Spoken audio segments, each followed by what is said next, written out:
कहूँगा राजस्थान सरकार ही नहीं, भारत सरकार को भी करना चाहिए।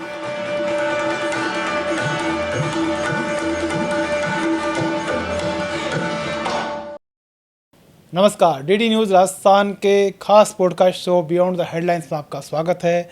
मैं हूं मुरारी गुप्ता।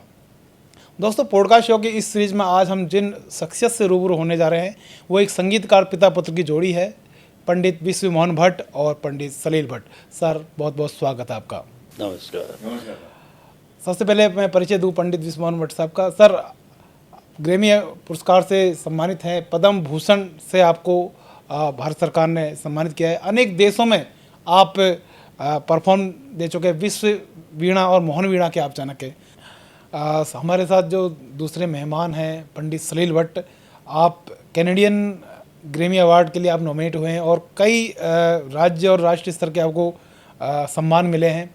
सर, बहुत बहुत स्वागत आपका भी हमारे इस कार्यक्रम में। सबसे पहले 75 वर्ष के आप अगले महीने होने जा रहे हैं, तो बहुत बहुत शुभकामनाएं आपको। जब 75 वर्ष के आप इस सफ़र को देखते हैं सर, संगीत के सफ़र को, इसमें बहुत सारा आपने दुनिया भर में प्रस्तुतियां दी हैं, किस तरह इस सफ़र को आप देखते हैं? आपकी भूमिका को किस तरह आप इसमें देखते हैं? जी, बहुत अच्छा। मैं बहुत अपने आप को भाग्यशाली महसूस करता हूँ कि पहली चीज़ तो भारत में जन्म हुआ मेरा, और दूसरी चीज़ कि मेरा जयपुर के बहुत अच्छे संगीतज्ञ परिवार, भट्ट परिवार, उस परंपरा से मैं हूँ। तो ये सब मिलाकर जो मेरी सांगीतिक यात्रा रही 75 वर्ष की, मतलब 75 वर्ष तो मेरी उम्र है, उसमें आप समझिए 60 साल आप इसको गिन सकते हैं कि मेरी संगीत की जो यात्रा रही, तो वो बहुत अच्छा है, उसमें अनुभव रहा मुझे। और शास्त्रीय संगीत एक ऐसा संगीत है जो आत्मा की संतुष्टि का कार्य करता है। मेडिटेशन जिसको हम बोलते हैं, ध्यान जिसको नाद योग भी बोलते हैं, तो उसकी जो साधना करता है, मैं समझता हूँ उसको मोक्ष प्राप्ति के लिए रास्ता बहुत जल्दी प्रशस्त होता है। सर, पहली प्रस्तुति आपकी जब आपने शुरुआत की संगीत की, याद है आपको जब कौन सा समय था जब आपने पहली प्रस्तुति दी, या आपको कब लगा कि मुझे संगीत में जाना है, पिता की विरासत को आगे बढ़ाना है? इतने बड़े गुरु और इतने बड़े पिता के घर में मेरा जन्म हुआ, मैं मानता हूँ कि ये इससे बड़ा मेरा अहोभाग्य और कोई नहीं है। और इतने बड़े मगर बहुत ही सख्त एक गुरु के अंडर में मुझे ये सब शिक्षा मिली, ये मेरा परम सौभाग्य है। और गुरु अपनी शिक्षा जो दे और फिर उसको जो शिष्य है या पुत्र है वो उसको परिभाषित करना ही होता है। आप ये नहीं कर सकते आप गुरु जैसा ही कर दें और ट्रू कॉपी उनकी हो जाए, फोटो कॉपी नहीं बन सकते। तो मेरे गुरु ने मुझे शिक्षा देते वक्त ये भी कहा था कि मैं तुमको संगीत के स्वर उनकी शिक्षा में दे रहा हूँ, अब उनको कैसे बजाना है, क्या करना है, ये तुम्हारे अंदर जो टैलेंट होगा, जो तुम्हारे अंदर जो एक ऊर्जा होगी, उसको तुम कैसे बाहर उसको लेके आओगे, ये कोई नहीं सिखा सकता। तो ये मुझे मेरी बहुत बड़ी मेरा अहोभाग्य है, मेरी बहुत बड़ी खुशनसीबी है कि ऐसे गुरु और ऐसे मुझे पिता मिले जिन्होंने संगीत में मुझे विरासत में दिया। एक बार उन्होंने मेरे हाथ पकड़ के, बहुत छोटा था मैं, उन्होंने ऐसा मेरा वीणा पे हाथ जमाया और उनको पता था कि ये अधिक तीव्र गति और बहुत ही अति तीव्र गति की ताने बजाने में सक्षम होगा ये, तो उन्होंने मेरा हाथ पकड़ के ऐसा जमाया वीणा पे कि वो एक बार का जमा हुआ हाथ वो सारे जीवन मुझे काम देगा। पंडित जी, आपके पास मैं फिर से आता हूँ। आपको कब ऐसा महसूस हुआ कि मुझे अपनी जो परिवार की विरासत है, 500-700 साल पुरानी विरासत है, उसको आगे बढ़ाना है? क्योंकि और भी बहुत सारे ऑप्शन आपके सामने होंगे उस समय, तो आपको क्यों लगा कि मुझे इसी को बढ़ाना है और कब ऐसा लगा? एक तो मैं समझता हूँ कि जो हेरिडिटी है उसका फ़र्क पड़ता है। आपके अंदर संगीत के जीन्स पैदा हो जाते हैं, तो क्या होता है कि एक, और दूसरा नंबर वातावरण, संगीत का वातावरण घर में चलता है। मतलब मेरे परिवार का कोई ना कोई सदस्य शास्त्रीय संगीत की साधना कर रहा होता था जब मैं बड़ा हो रहा था। तो एक तरफ से पिताजी के गाने की आवाज़ आती थी, दूसरी तरफ से मम्मी की गाने की आवाज़ आती थी, तीसरे रूम से शशि मोहन जी मेरे बड़े भाई साहब सितार बजाते थे, महेंद्र जी वायलिन बजाते थे, रवि मोहन जी भी वायलिन बजाते थे। कहने का मतलब पूरा माहौल जो है संगीत का वातावरण बनता था। तो संगीत की ध्वनियाँ बचपन से हमारे जो बच्चे होते हैं उनके कान में पड़ती है और फिर उनको बहुत जल्दी समझ में आ जाता है। तो कहते हैं ना कि हेरेडिटी एंड एनवायरनमेंट, ये दोनों जब मिल जाते हैं तो बहुत आसानी हो जाती है। कौन सी उम्र रही होगी आपकी जब आपने हाथ में पहला वाद्य पकड़ा, और पहला पहला वाद्य कौन सा था वो? जी, पहला वाद्य तो मैं सितार को ही मानता हूँ, क्योंकि सितार हमारे परिवार का एक वो रहा है इंस्ट्रूमेंट, प्रमुख वाद्य। तो मैं मेरे ख्याल से 10 साल का था जब सितार मैंने उठाया था, और 2-3 साल मैंने सितार ही बजाया था, और वायलिन भी फिर 1 साल बजाया मैंने, जस्ट कि उस अनुभव के लिए। और फिर उसके बाद में जो टर्निंग पॉइंट मेरी ज़िंदगी का जो आया वो ये है, मोहन वीणा का जो अब आविष्कार, और जो उसके बारे में जो आगे अपन चर्चा करेंगे। जी, आपको पहली प्रस्तुति जो बचपन में आपको याद है कि पिताजी के साथ या माताजी के साथ, ऐसी कोई प्रस्तुति आपको याद है कि मुझे पिताजी लेके गए साथ में, दिखाने के लिए लेके गए, या बिल्कुल मंच पे बैठाया आपको, ऐसी कोई स्मृति आपको? बिल्कुल। क्या होता है कि ये संगीत का जो वातावरण होता है देखने सुनने से ही आता है। ये श्रवण जो इसकी होती है, संगीत जो है उसकी है। तो बड़े बड़े जो कलाकार उस समय हुआ करते थे, उनका गाना सुनाने के लिए पिताजी लेके जाया करते थे कि ये अभी वहाँ पे कॉन्फ्रेंस हो रही है, चलो वहाँ पे चलो, पूरी रात सुनेंगे। और मतलब मैं तो छोटा ही था, लेकिन वो दिखाने के लिए कि कैसे कलाकार कैसे मंच पे आता है, कैसे प्रोग्राम देता है। तो उसका अनुभव मेरा बहुत अच्छा रहा। मुझे भी बिठाया कई बार, बड़े भाई साहब शशि मोहन जी ने तानपुरे पे बिठा लिया कि तुम तानपुरा बजाओ मेरे साथ में। तो इस तरह से वो एक माहौल बनता गया, और मैं देखता गया और ऑब्जर्वेशन करता गया कि कैसे क्या होता है। सलील साहब, आपके पास आना चाहता हूँ मैं। आप कॉलेज के दिनों में, जो कि विरासत आपके पास संगीत की थी, इसके बावजूद IMA में आपका सिलेक्शन हो गया था। बहुत सारे आपके मित्र जो आज भी सेना में हैं, क्या सिलेक्शन के बाद क्यों ऐसा लगा कि आपको मुझे छोड़ना चाहिए इसको और वापस संगीत में आना चाहिए? क्या वो क्षण थे, और उसके बाद क्या प्रतिक्रिया थी लोगों की या घर वालों की आपकी?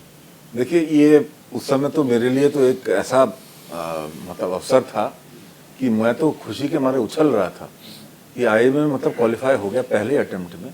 33300 मेरा रोल नंबर था, तो बहुत ही लकी साबित हुआ वो। उसका टोटल 9 आता है, 33300।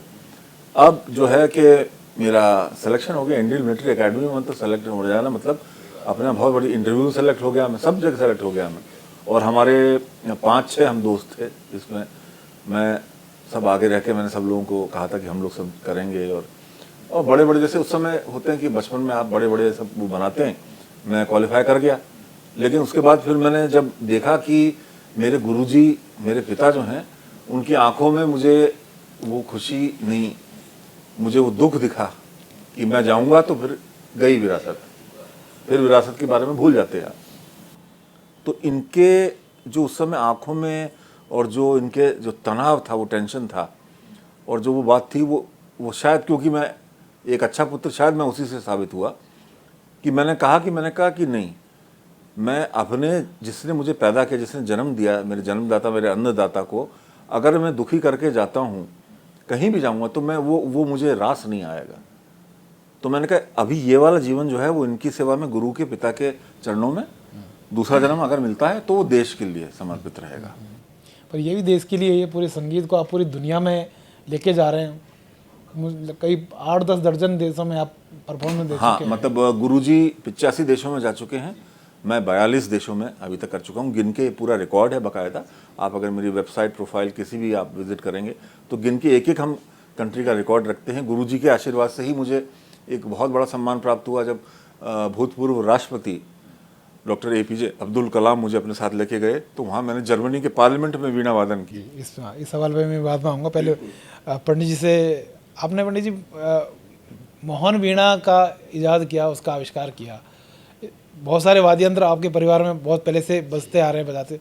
तो मोहन वीणा का आविष्कार करने के पीछे क्या उद्देश्य था, और क्या मतलब आपका मंतव्य क्या था और क्या दूसरी वीणाओं से किस तरह ये अलग है? देखिए, इसमें शास्त्रीय संगीत में 2 अंग होते हैं। अंग का मतलब होता है शैली, स्टाइल। तो एक होता है गायकी अंग। गायकी मतलब गाना। अब गाना जो होता है उसमें आवाज़ टूटती नहीं है ना? और जो स्ट्रोकिंग इंस्ट्रूमेंट्स होते हैं उनमें आवाज़ टूट जाती है, एक के बाद दूसरा वापस से उसको करना पड़ता है। तो जो सस्टेन है वो गायकी में ही आता है। जैसा कि आपको मैं एक उदाहरण बताता हूँ। सा र र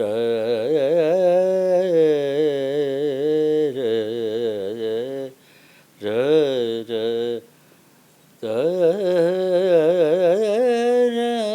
द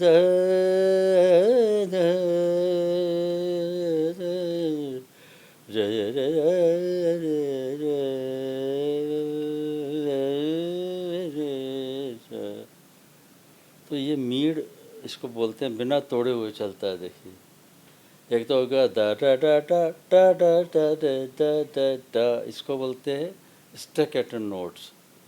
और जो मीड़ और जो गमक और जो गायकी आएगी,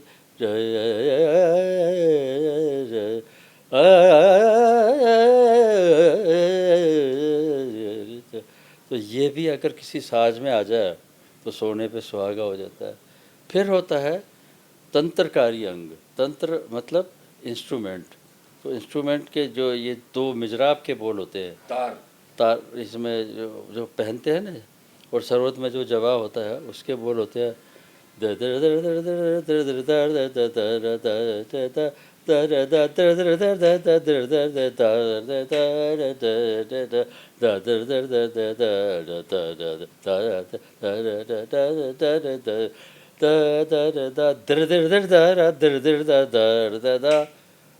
तो ये संगीत का एक वो साज़ों का वादन होता है। तो इन दोनों को मैं मिला देना चाहता था कि एक साज ऐसा बने जिसमें दोनों का समावेश हो जाए। हालांकि मैं बहुत छोटा था और इसको मैं बहुत बड़ी उपलब्धि के रूप में नहीं लेता हूँ। जस्ट एक प्रयास मेरा कि ये नया इंस्ट्रूमेंट ऐसा आ जाए। तो जैसा आपने कहा कि पुराने जो साज है वो तो गजब ही हैं, सारे के सारे साज के कितनी विशेषता है। तो थोड़ी थोड़ी विशेषता लाने की इसमें कोशिश करी है मैंने अपने हम्बल प्रयास से। सर 94 या 1994 में आपकी जो संगीत की विरासत है उसके लिए आपको ग्रेमी पुरस्कार से सम्मानित किया गया। और उस समय शायद ऐसा दौर था कि जो टेलीफोन और ये मोबाइल वाली सुविधा बहुत कम हुआ करती थी, तो आपको बहुत अलग अलग माध्यमों से ये सूचना, ग्रेमी अवार्ड की सूचना आपको मिली। तो मैं 2 चीज़ आपसे पूछना चाहता हूँ, एक तो सूचना कैसे मिली, और वो जो सूचना मिली उसके बाद जो आपकी प्रतिक्रिया थी, जो आपको मन में जो रोमांच पैदा हुआ, उसके बारे में जाना। वो क्या, कैसे क्षण थे वो? उस समय मोबाइल नहीं हुआ करते थे, कुछ नहीं एक लैंडलाइन पे डिपेंडेंट रहते थे हम लोग तो उससे ही मुझे पता चला, एक फ़ोन आया कि वहाँ से बाहर से फ़ोन आया, अमेरिका से कि साहब आपका ये जो एल्बम है ये नॉमिनेट हुआ है। तो मुझे विश्वास ही नहीं हुआ कि क्या ये ऐसे रियली। बोले yes it is real, it has been nominated for the Grammy in 1993 के।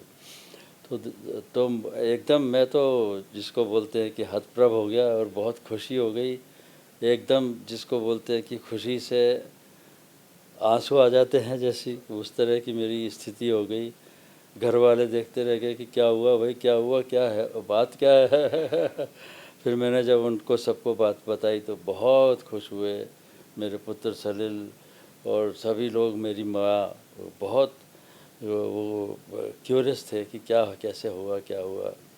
तो इस तरह से फिर वो उसकी बहुत ही परिवार में पूरी एक्साइटमेंट हो गया। मतलब सर जिसके लिए ये अवार्ड मिला, ग्रैमी अवार्ड, जिस एल्बम के लिए, उसके बारे में थोड़ा सा हम बताइए, क्या था वो, क्या धुन थी वो?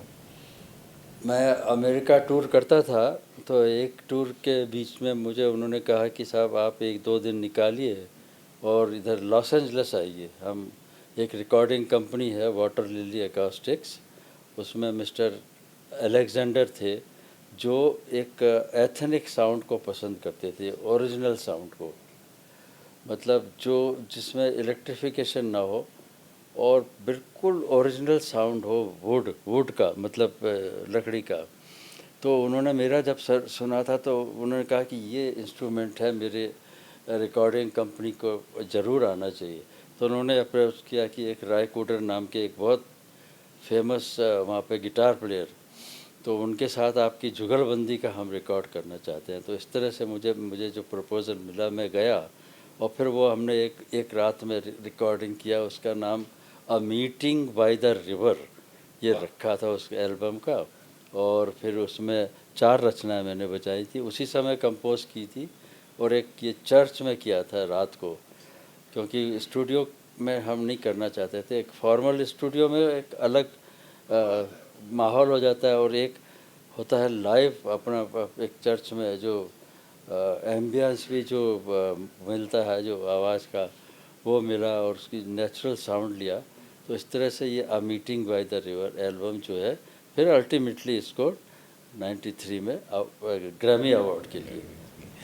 सलील साहब, आपके पास मैं आना चाह रहा हूँ।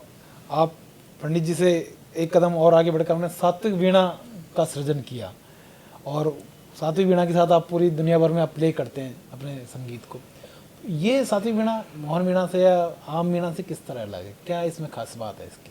देखिए, ये तो इनसे इंस्पायर्ड है, इसलिए मैं ये नहीं कह सकता कि एक कदम आगे है लेकिन ये बिल्कुल उनसे प्रेरणा पाके, क्योंकि उन्होंने इतनी वीणाएं बनाई हैं। उन्होंने मोहन वीणा बनाई, उन्होंने विश्व वीणा बनाई, उन्होंने हंस वीणा बनाई और अपने एक सहपाठी को उन्होंने गिफ्ट करी। और उसके बाद उनकी मोहन वीणा को भारत सरकार द्वारा डिज़ाइन और नाम का पेटेंट मिला और उन्होंने इस पूरे विश्व को, इस पूरे हमारे देश को, इसकी संस्कृति को उन्होंने उठा के एक सर्वोच्च उस पर रख दिया, लेवल पे एक ऐसा स्थान उन्होंने दे दिया। और ये सब मेरे लिए बहुत हैवीली इंस्पायरिंग, क्योंकि ये तो मेरे मतलब मैं उसी छत में हूँ, इनके साए में ही मैं पल बढ़ रहा हूँ। हालांकि कठिन भी बहुत है। मुझे ऐसा लगता था कि गुरुजी का क्रिएशन है तो वो गुरुजी से ही रिस्पॉन्ड सबसे ज़्यादा करती हैं, और मेरा जो इंस्ट्रूमेंट था वो उसका साउंड वैसा नहीं बन पा रहा था जैसा मैं चाह रहा था। तो आप देख सकते हैं कि ये नेपथ्य में रखी हुई है बैकग्राउंड में, तो ये इसमें ये एक लकड़ी के एक ब्लॉक से बनी हुई है, इसमें जोड़ नहीं है। हर इंस्ट्रूमेंट में, हर वाद्य में जोड़ होता है, 1 या 2 जोड़ होते हैं, 3 जोड़ होते हैं। अब जोड़ होगा तो दुखेगा भी और जोड़ होगा तो मुड़ेगा भी और वो टूटने का भी खतरा बना रहता है। तो फिर एक दिमाग में ऐसा ही हुआ कि एक क्यों ना बेजोड़ एक वाद्य बनाए जिसमें कोई जोड़ ही नहीं हो। उसकी बॉडी जो है वो लकड़ी के एक टुकड़े से बनी हुई है, बड़े टुकड़े से उसको काट के और बनाया गया उसको। उसकी साउंड डिफरेंट है, जैसे हर वाद्य की, हर व्यक्ति विशेष की नेचर अलग होती है, आवाज़ अलग होती है, विचार अलग होते हैं। उसी तरह हर वाद्य की नेचर, उसकी टोन, उसकी क्वालिटी अलग होती है। और हमको फर्नीचर का पीस नहीं बनाना, वो लकड़ी से स्वर प्रस्फुटित होने चाहिए, वो लकड़ी से स्वर निकलने चाहिए। तो विशेष किस्म की लकड़ियां हैं जो गुरुजी की देख रेख में हमेशा हम लोग बनाते रहे। और हमारे सारे वाद्य हैं वो कलकत्ते से बन के आते हैं। वो हंस वीणा के बारे में थोड़ा एक्सप्लेन करते हैं ना। हंस वीणा जो है, जो उन्होंने बनाई थी, वो उन्होंने अपने गुरुजी भारत रत्न पंडित रविशंकर जी को भेंट किया उन्होंने कि भाई देखिए ये भी मैंने बनाई है तीसरी। तो उन्होंने फिर वो एक दूसरे कलाकार को भेंट किया गुरुजी की तरफ से ही उन्होंने, लेकिन वो इनका ही श्रेय बनाने का इन्हीं का ही है।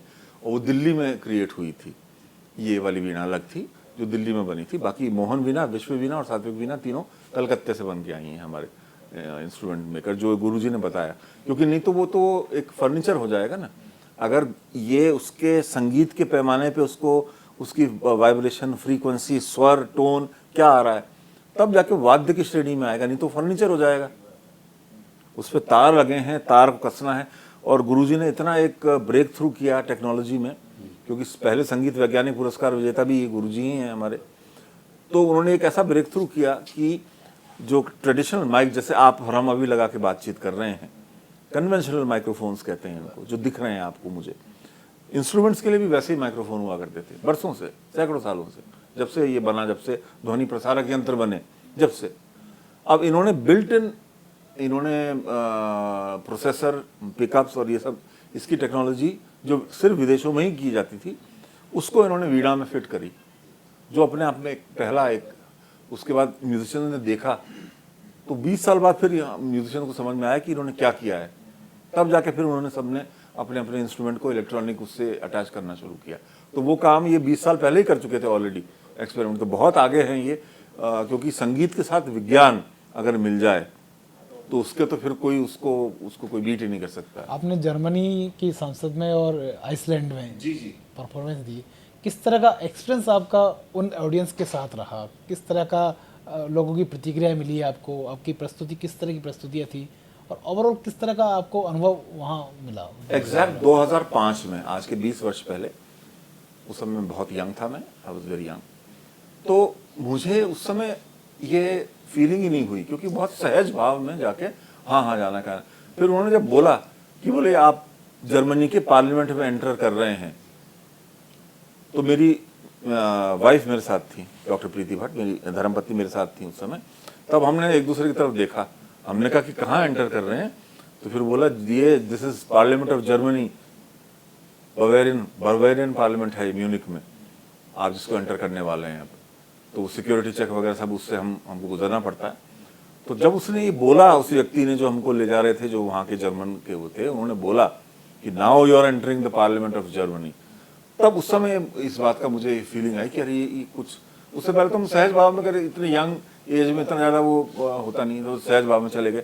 मुझे गर्व इस बात का है, गौरव इस बात का है कि मेरी वेबसाइट 1 साल पहले लॉन्च हुई थी, और APJ अब्दुल कलाम डॉक्टर, जो हमारे भूतपूर्व राष्ट्रपति, जो खुद सरस्वती वीणा वादक को कोई जानता नहीं, वो मैं बताना चाहता हूँ श्रोताओं को, उन्होंने मेरी वेबसाइट देख के मेरा सिलेक्शन किया, बड़े बड़े सीनियर कलाकारों के ऊपर जाके, परे जाके। तो ये मेरे लिए बहुत, उस समय तो मेरे लिए एक ऐसा हो गया कि ये मेरे जीवन का यादगार। आज तक हम बात कर रहे हैं 20 वर्ष बाद भी, और 20 वर्ष बाद भी बात करेंगे। आइसलैंड का भी यही हुआ था, क्योंकि आइसलैंड इतनी सुदूरवर्ती एक देश है, इतना कंट्री इतनी दूर है वो, कि वो नॉर्थ पोल से 3 घंटा दूर है। अब वहाँ 6 महीने दिन और 6 महीने रात रहते। तो हम लोग वहाँ गर्मियों के उसमें गए थे, सीजन मई के महीने में गए थे, मुझे अच्छी तरह ध्यान है। तो उस समय दिन ही दिन था, मतलब रात में करीब 3 और 4 बजे के बीच में, ऐसा जैसे शाम को थोड़ा सा ऐसा हो जाता है वैसा, बाकी वो 24 घंटे वहाँ उजाला ही रहता था। तो ऐसी ऐसी विचित्र जगह संगीत के माध्यम से हमको जाने को मिली, वहाँ कार्यक्रम बजाया। तो ये एक ऐसे जीवन के अविस्मरणीय पल हो गए, जो मैं अपने आखिरी समय तक मुझे ये आती रहेगी इसकी याद। पंडित जी, आपके पास आना चाहता हूँ। 18 वर्ष के जब आप थे, तो पहली बार आपके अखबार में तस्वीर छपी थी, आपने देखी होगी, घर वालों ने भी देखी होगी जी। तो वो जो रोमांच था आपका कि परफॉर्मेंस करते मेरी फोटो अखबार में आना, मुझे लगता है कि थोड़ा सा एक रोमांच तो महसूस होता ही होगा। बड़ा वो जिंदगी का पहला मेरा ऐसा अनुभव रहा कि ओ हो फोटो मतलब आप सोच सकते हैं कि क्या दिल में संचार, कितनी खुशी जी, और कितना अच्छा लग रहा था कि तब से कुछ लत पड़ गई कि आपको आना ही चाहिए। मतलब इतना अच्छा लगा था, और वो समाचार भी बहुत अच्छा लिखा था उन्होंने। अच्छा।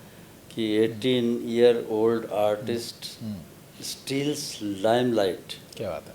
तो वो बहुत मेरी ज़िंदगी का एक वो टाइटल मुझे अभी भी टाइम्स ऑफ इंडिया का याद है। तो फिर इस तरह से फिर यात्रा चलती गई और चलती गई आगे। जी। परफॉर्मेंस के दौरान जब आपको मेहनताना मिलता है, तो निश्चित रूप से बड़ी खुशी होती है हमको।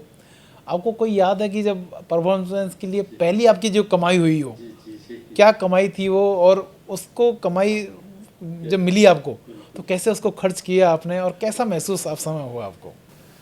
मेरा पहला प्रोग्राम बॉम्बे में हुआ था जी, और वहाँ पर 1970 की बात है ये।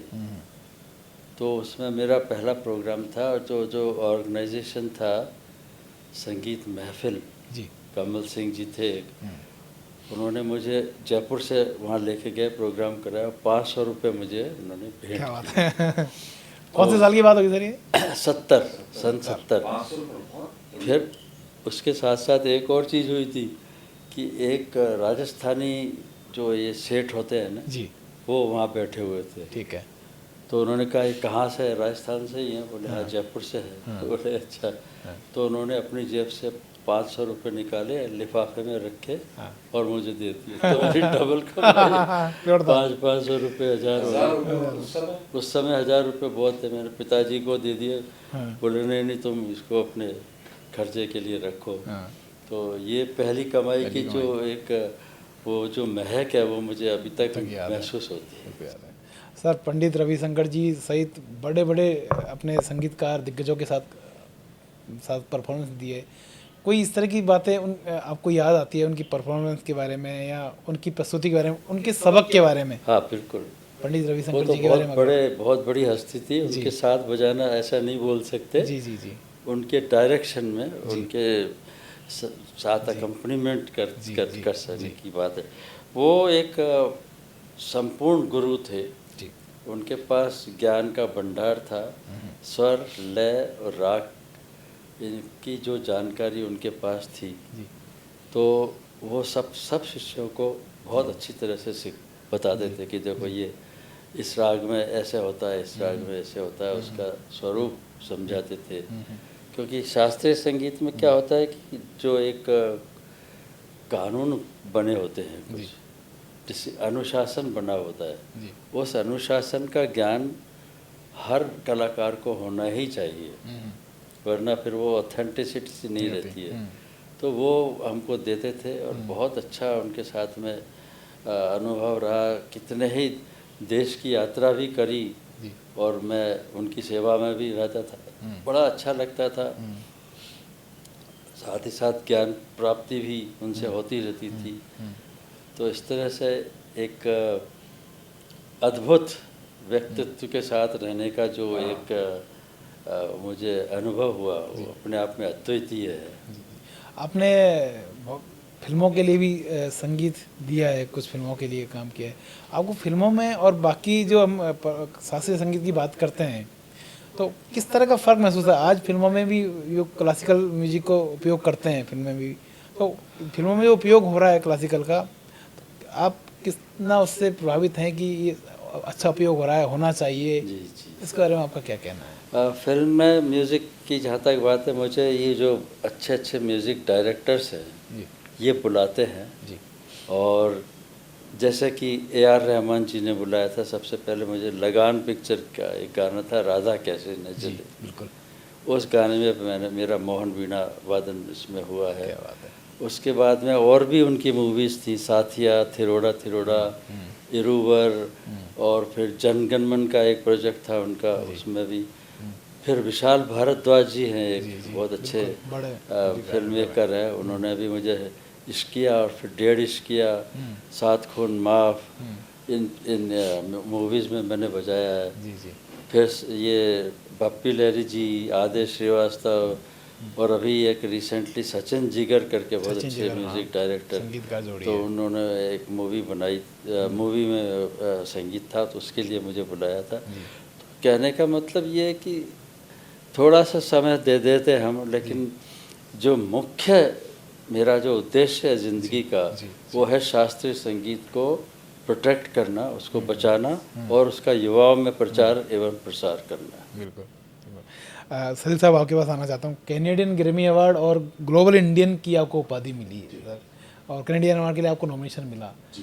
अंतर्राष्ट्रीय स्तर पर इतने बड़े पुरस्कार एक भारतीय संगीतकार को मिलता है, किस तरह आप उसको लेते हैं? किस तरह एक दूसरे जो युवा संगीतकार हैं उनको ये सब चीज़ें प्रभावित करती हैं?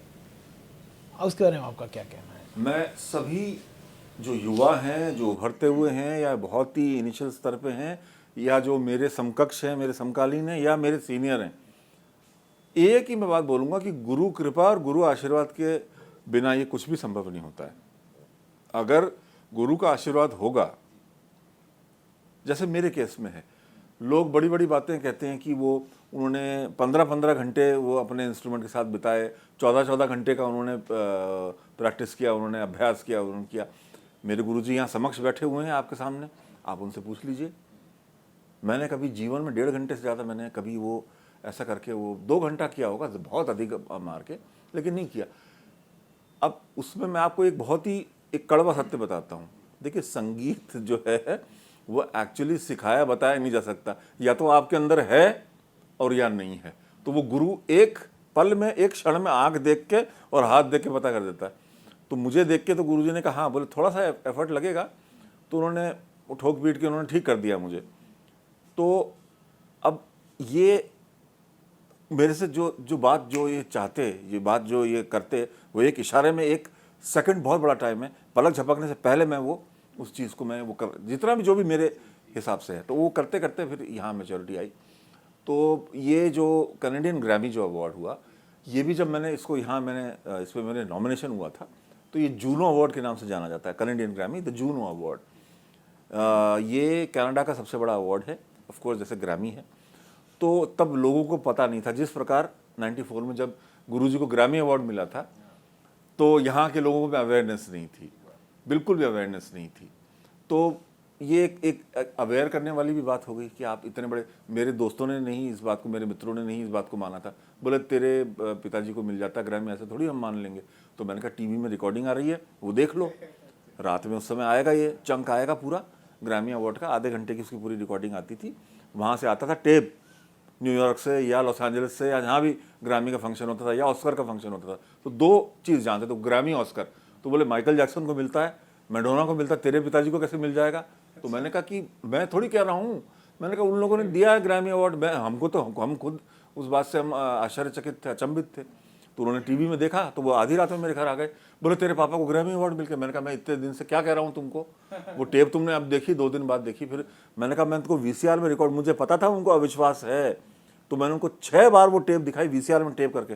मैंने कहा तुमको फिर से देखना? बोले हाँ हाँ। तो मैंने वीसीआर में उनको चला के दिखाया, मैंने कहा देखो ये एक बार देखो। तो ये है कि दूसरों की जैसे पहले खुद को जय करें। ये एक कविता एक बहुत बचपन में पढ़ी थी, तो गुरुजी ने उसको यहाँ हमारे देश, हमारे भारतवर्ष और भारतवासियों के लिए उसको उन्होंने सर्च करके दिखाया कि आप अपने आप पे विश्वास कीजिए, अपने आप पे आप इतना यकीन कीजिए, अपने आप का आप क्या आपका कॉन्फिडेंस है वो आप बना के रखिए। आप पंडित जी के साथ आपने बहुत सारी परफॉर्मेंस दी होंगी, भारत में भी और विश्व भर के देशों में। अनगिनत। ऐसी कोई परफॉर्मेंस आपको याद आती है जो, ऐसे तो सैकड़ों हजारों परफॉर्मेंस दी होगी, जो आपको बहुत रोमांचित करती है, जिसमें पंडित जी ने आपको कुछ बोला हो, कुछ रोका हो, कुछ टोका हो या तारीफ की हो दुनिया और लोगों के सामने? ऐसा कोई क्षण, कोई परफॉर्मेंस ध्यान में आती है?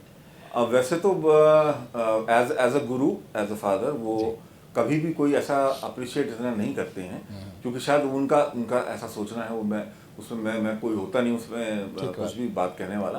आपको कोई अच्छा सबक मिला होगा? हाँ, लेकिन हाँ, जितनी मेरी छोटी सी हैसियत है उनके सामने, तो उसमें मैं ये कह सकता हूँ कि अभी 6 महीने पहले की बात है, हम लोग लंदन में बहुत बड़ा एक कॉन्सर्ट बजा रहे थे। वो बहुत ही बड़ा ऑडिटोरियम है, वो बारबिकन सेंटर है, वो बहुत बड़े थिएटर, वो उसकी गिनती होती है, जैसे रॉयल एल्बर्ट हॉल है, बारबिकन सेंटर है, तो वो हज़ारों की, 10,000 की उसकी टिकट होती है, एक टिकट। तो हमारी बहुत बड़ा हमारा एंसेम्बल बैठा था, डेजर्ट स्लाइड जो गुरुजी ने बनाया है राजस्थानी मांगेलियन म्यूजिशियंस के साथ लेके, तो उसमें मैं भी बैठा हुआ था। तो गुरुजी ने एक बोला कि एक तुम बजाओ, पता नहीं क्या है उनको, जो भी है, एक धुन तुम पूरी कैरी ऑन, तुम लीड करो, ठीक है, मैं नहीं बजाऊंगा, ऐसा करके उन्होंने 2 मिनट के लिए उन्होंने मुझे छोड़ दिया, 3 मिनट के लिए। तो उससे मुझे अप्रिसिएशन मिला।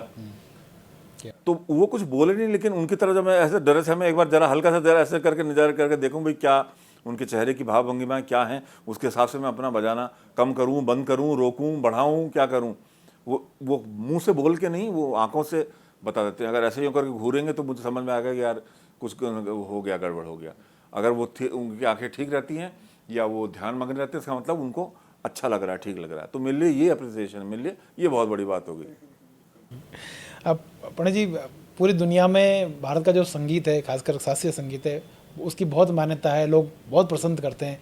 आप लगभग 60-70 वर्षों से पूरी दुनिया में भारत के संगीत को आप बता रहे हैं, लोगों को समृद्ध कर रहे हैं। भारत के संगीत को पूरी दुनिया किस तरह देखती है, क्या सीखती है, कितनी अप्रिशिएट करती है? आप तो इतना लंबा अनुभव है आपका, किस तरह देखते हैं आप उस चीज़ को? भारतीय शास्त्रीय संगीत की जो इज्जत मैंने बाहर देखी, उसको देख के बहुत हर्ष होता है, मुझे गर्व होता है, क्योंकि ये संगीत अपील करता है उन लोगों को। अपील इन द सेंस कि एक इसमें शांति है, बहुत ज़्यादा एक्साइटमेंट और उस तरह का जो संगीत जो अमेरिका में चल रहा था, तो उसके चलते हुए बीच में एक ये भारतीय शास्त्रीय संगीत की वहाँ एंट्री हुई। मेरे गुरुजी पंडित रविशंकर जी ने जब शुरू किया वहाँ पर, तो लोगों को एक नई चीज़ दिखी। और फिर हमारे गुरुजी ने कहा कि ये जो संगीत है ये मेडिटेशन के लिए अच्छा होता है, good for purification of heart and body and soul. आपकी तमाम जो कुंठा हैं और टेंशन्स हैं वो सब दूर कर देता है ये संगीत की ये शक्ति है। आत्मा को छूता है और आपको भगवान से मिलाता है। तो ये एस्पेक्ट पूरी दुनिया के देशों में इसको देखा जाता है कि ये संगीत बड़ा पवित्र संगीत है, और इस तरह से तो इसकी बहुत इज्जत होती है। अभी जो हिंदुस्तान में जो नई पीढ़ी है, बिल्कुल नई पीढ़ी, वो भी मैं देखता हूँ कि लोग क्लासिकल सीख रहे हैं और बहुत काफ़ी, भले ही अपन नेगेटिव बात करेंगे उनके बारे में, लेकिन बहुत डेडिकेशन से बहुत लोग सीख रहे हैं। नई पीढ़ी के लिए आप किस तरह देखते हैं उन लोगों की, उनके रियाज को, उनका अभ्यास को, उनके धैर्य को किस तरह आप महसूस करते हैं? नई पीढ़ी के जो कलाकार हैं बहुत इंटेलिजेंट हैं, बहुत दिमाग बहुत तेज़ है, बहुत डेवलप है, और उनके पास में एक्सपोज़र भी है। आज इंटरनेट है, मोबाइल है, सब तरह की चीज़ें, यूट्यूब है उनके पास में, तो बड़े बड़े लोग उस्तादों का उनको गाना बजाना बड़े इजीली अवेलेबल होता है। हमारे समय में ऐसा नहीं था, बड़ा तड़पना पड़ता था जब जाके कहीं सुनाई देता था आकाशवाणी के द्वारा। लेकिन अब के जो पीढ़ी आई है, मैं उसको बहुत इंटेलिजेंट मानता हूँ, और बहुत फैसिलिटी उनके पास में बहुत है, इसलिए बहुत अच्छा है। सलील साहब, आपके पास आऊँगा मैं, अंतिम दौर है अपने पॉडकास्ट का। पंडित जी के जो सिखाए हुए सबक हैं, उनको आप किस तरह अपने जीवन में याद रखना चाहेंगे? किस तरह की चीज़ें आपको पंडित जी ने सिखाई जिनके माध्यम से आप पूरी दुनिया में आप परफॉर्म कर रहे हैं? तो कौन सी चीज़ें हैं जो अब हमेशा उनको स्मरण रखता है, परफॉर्मेंस के दौरान आपको हमेशा याद रहती हैं? पंडित जी ने, गुरुजी ने जो एक ऐसा अद्भुत अनूठा मुझे वाक्य बोला था कि बोले, मैं राग सिखा रहा हूँ, इसको बजाना नहीं, इस राग को जीना है तुमको। तुम नेपथ्य में जाओ, राग को जीवित करो, खुद मर मिटो, लेकिन राग जीवित होके, राग सामने प्रत्यक्ष तुम्हारी जो श्रोता बिरादरी है उसके सामने वो राग को प्रकट करो। तो उसके लिए स्वयं तुमको आहुति देनी पड़ेगी। तो मैं उस समय तो समझा ही नहीं, इसका अर्थ ही नहीं समझा। मैं छोटा था उस समय, क्या समझूंगा मैं? स्कूल कॉलेज के बच्चे को आप क्या, लड़के को क्या आप बताओगे? लेकिन ये एक वाक्य उन्होंने बोलते, ये मेरे दिमाग में हमेशा पूरा घूमता रहा कि ये है कि राग बन जाओ, खुद राग बन जाओ, कि तुम बजा रहे हो ये नहीं दिखे, कौन सा वाद्य है वो नहीं दिखे, पर राग ऐसा वो प्रकट हो, सामने साक्षात खड़ा हो जाए कि हाँ मैं ये हूँ, मैं गावती हूँ, मैं मारू बिहाग हूँ, मैं विश्व कौंस हूँ, मैं विश्व रंजनी हूँ। कई सारे राग गुरुजी के बनाए हुए, मेरे नाम दिए हुए हैं ये सारे। विश्व कौंस मैंने नाम दिया, विश्व रंजनी मैंने नाम दिया, मृगनयनी गुरुजी ने नाम दिया है, वो राग उन्होंने बनाया है। चारू नट गुरुजी ने कई हमको स्केल्स, कई राग, कई कॉम्बिनेशन स्वरों के ऐसे दिए हैं कि उन्होंने सदियों तक याद किया जाएगा उनके नाम से। एक सर सवाल थोड़ा सा अलग है, लेकिन चूँकि आवश्यक भी है। पंडित जी को पूरी दुनिया में इतना नाम सम्मान और ये सब चीज़ें, लेकिन कई बार मैं पढ़ने को मिलता है अखबार में, मीडिया की, जो सम्मान राजस्थान में पंडित जी को मिलना चाहिए था। बिल्कुल, मैं आपसे पूछ रहा हूँ, पंडित जी से नहीं पूछ रहे सवाल को। आपको क्या महसूस होता है इसको लेकर?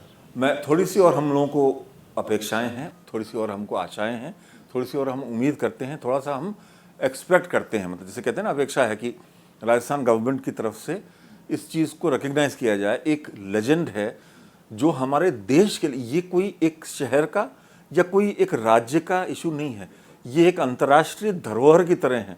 इनको बाहर के जो पत्र पत्रिका जितने हैं, उन्होंने इनको एक अंतर्राष्ट्रीय धरोहर की तरह इनको प्रस्तुत किया है। राष्ट्रीय अंतर्राष्ट्रीय धरोहर हैं ये। तो राजस्थान गवर्नमेंट, सिर्फ मेरा एक इतना सा रिक्वेस्ट, कोई हमारा वो नहीं है, एक एक्सपेक्टेशन हम करते हैं, वो तो हो सकता है ना। ये ना तो कोई वो है, ग्रज है, ना कोई कंप्लेन, ना कोई शिकायत है, ना कोई वो है, कुछ नहीं है, बिल्कुल नहीं। लेकिन ये मैं एक्सपेक्ट करता हूँ कि अब जब एक ऐसी विभूति संगीत की अपने अमृत वर्ष में प्रवेश कर रहे हैं, 75 वर्ष के हो रहे हैं वो लेजेंड। तो मैं समझता हूँ कि राजस्थान सरकार को आगे आके जिस कलाकार ने, जिस व्यक्ति ने इस पूरा राजस्थान की मिट्टी की महक, राजस्थान की मिट्टी की महक, राजस्थान के म्यूजिशियंस को लेके पूरे विश्व में जिन्होंने चहुँ दिशाओं में उसकी कीर्ति, यश कीर्ति उसकी फैला दी, एक सूर्य के भांति, एक भास्कर, एक भानु के भांति, तो उनका यथाचित सम्मान मैं तो कहूँगा राजस्थान सरकार ही नहीं, भारत सरकार को भी नहीं करना चाहिए। क्योंकि जो इनको पदवी मिली है पद्म भूषण की, वो उस समय 30 बरस पहले की एक्सपेक्ट लोगों ने करी थी। लोग कहते हैं, हम नहीं कहते, लेकिन ये एक अपेक्षा होती है गवर्नमेंट से। पंडित जी, आपसे 2 आखिरी सवाल है, फिर इसका कर पाएंगे। एक तो सलील जी के बारे में आपको लगता है कि आपकी जो विरासत को संभाली है इन्होंने, इससे आप कितना संतुष्ट है? और दूसरा सवाल, नई पीढ़ी के जो संगीतकार हैं उनको आप क्या मैसेज देना चाहते हैं? सलील को शुरू से माहौल मिल गया, इसको सब तैयार माल मिल गया। ज़्यादा मेहनत नहीं करनी पड़ी, क्योंकि सामने था कि ये इस तरह से है, ये इस तरह से है। तो मैं समझता हूँ कि फिर भी इसने विरासत को अपनाया, इस संगीत को लिया। मैं जब कोई भी युवा को देखता हूँ जो शास्त्रीय संगीत को अपनाता है तो मुझे बड़ी खुशी होती है। अब सवाल आपने जो पूछा कि आज की युवा पीढ़ी को आप किस नज़र से देखते हैं, तो मैं उनको यही कहता हूँ कि ये कला और ये संस्कृति और हमारे देश की जो भी धरोहर है वो आपके हाथ में है। युवा वर्ग इसको संभालें, इसको संजोएं, इसको सहेजें और इसकी महत्ता को समझें। हमारी कोई भी संस्कृति मैं बुरी नहीं मानता, मतलब उसकी बुराई नहीं करता हूँ कि वेस्टर्न कल्चर बुरा है, उसको मत फॉलो कीजिए। सब कल्चर अच्छी होती हैं, लेकिन हमारी जो कल्चर है, हमारे पहनावे हैं, अब हम कुर्ता पहने हैं, हम धोती पहनते हैं, पजामा पहनते हैं, इसमें भी एक वो होती है कि हमारे जलवायु के हिसाब से बनाया हुआ है। अभी हम गर्मी के इस सीज़न में अगर जीन्स पहनेंगे तो पसीने आएंगे हमारे। तो कहने का मतलब उसी तरह से हमारी जो संस्कृति है, कला है, हमारा संगीत है, वो हमारे हिसाब से बनाया गया, तो उसको ज़रूर अपनाएं और उसको संजो के रखें और उसको संभाल के रखें। ये मेरी उनसे इल्तिजा है। जी, क्या बात है सर। अच्छा। सर, बहुत बहुत धन्यवाद आप दोनों का कि इतनी खूबसूरत ढंग से आपने अपनी संगीत की यात्रा को हमारे दर्शकों के सामने रखा। तो ये थे डॉक्टर पंडित विश्वमोहन भट्ट और सलील भट्ट साहब, जो हमसे बात कर रहे थे संगीत यात्रा के बारे में। तो आगे के कार्यक्रम के लिए देखते रहिए DD राजस्थान।